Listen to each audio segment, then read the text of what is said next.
welcome again to the GDFL Footy Show, coming to you from Buckley's Entertainment Centre in beautiful downtown Breakwater, where the hot sizzling prawns are out on the tables as we speak.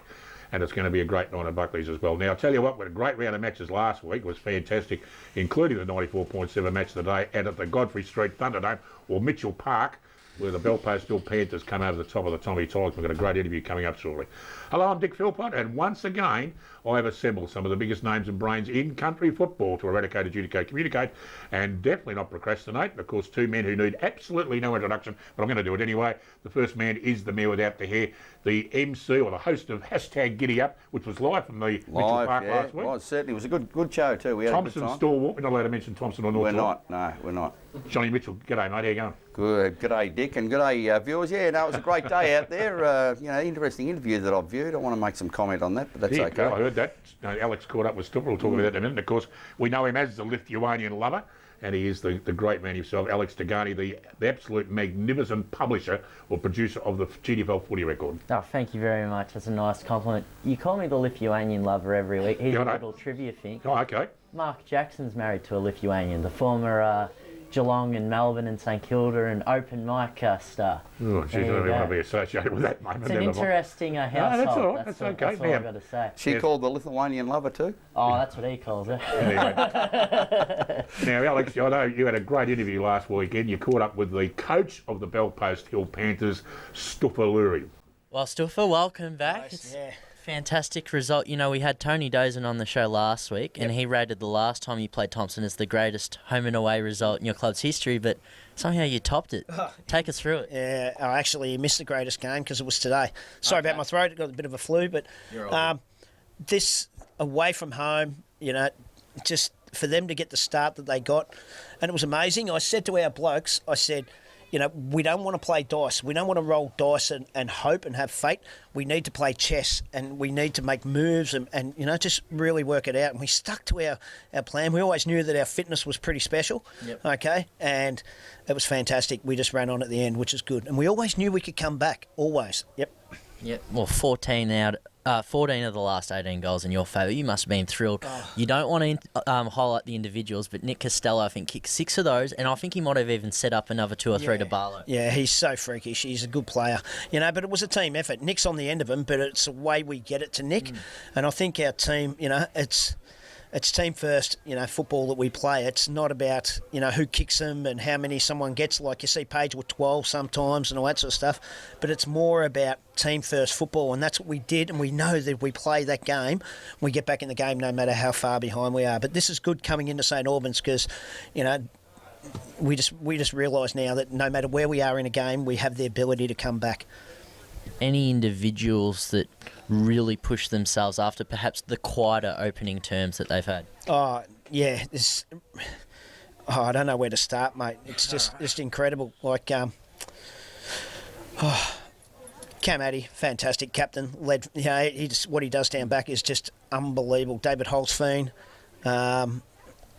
It's just the whole team. And I was naming the best players in there, and I just had everyone had a part of the game. Everyone had their moment. But it was just like Nick Poposky only played 10 minutes, but he played his role, and his role was special. He blocked that ball up down there a lot, and he was fantastic for the club. But just fantastic. Best individual on the ground, I thought, was Aaron Barlow. He was unbelievable. Like, some of the marks he took was just out of this world. Fantastic. We hear enough about the Thomson Footy Club from our mate Johnny Mitchell. So just from the opposition colours, how did you rate their performance? You're the first team to knock them off at their home deck, so they have an 8-1 record going into the finals. What were their positives as an opposing coach? Oh, they're a great side. They've gone out, they've brought some very, very good players. Like they've got a lot of players. They're lucky enough to have all them Forest guys who were good players, Sims and all these sort of guys, Denham and that. They're a really good side, but, it's, I don't know, you can buy as many players as you can, but if you haven't got them components like the fitness and, the team and all that sort of stuff, then you don't win. But, I really don't buy into what Johnny says. He said it last year on the radio and all that sort of stuff. I'm sorry, Johnny's a good bloke. I don't buy into his stuff. Who is John Mitchell anyway? Wow. Okay. I'll finish off just...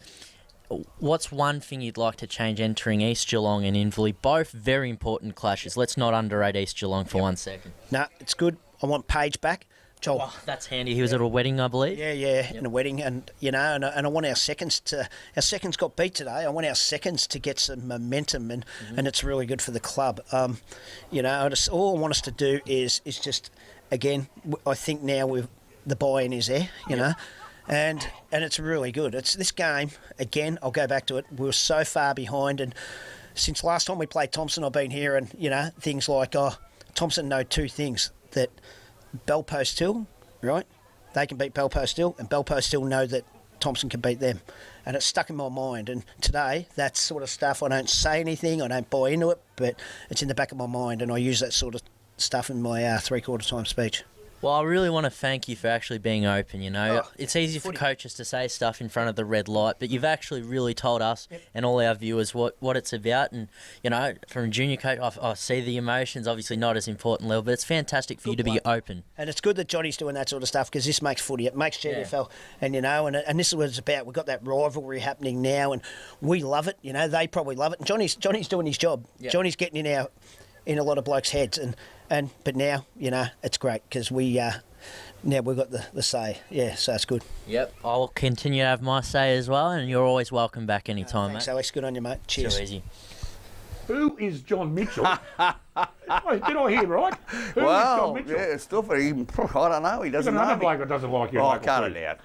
No, STOOFA's a good man. He's a good man. He's got the hardest job in That's not coaching. what you said off air. No, he's got the hardest job in coaching, and I hope I can get into their players' heads. But that's another story.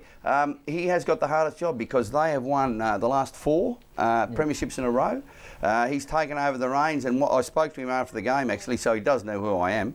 A little bit of theatre there from STOOFA, but what I said to STOOFA was one thing I respect, and I said to the other night on the show, one thing I respect about Bell Post Hill is they never panic. No. They just play the same way all the time. They've been very well coached over a period of time, and STOOFA certainly continued along that vein. They were 36 points behind and didn't look like they were going to win, and they really did.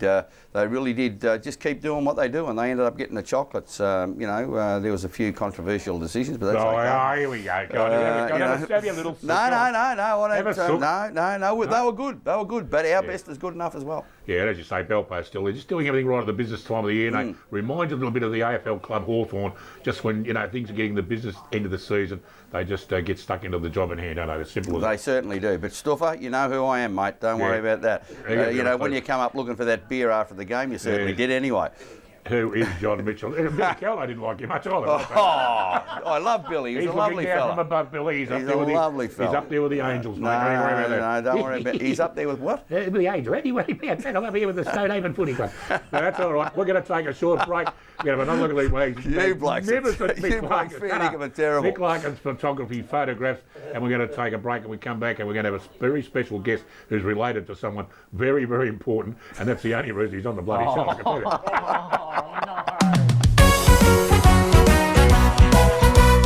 We come together, the best from all the leagues.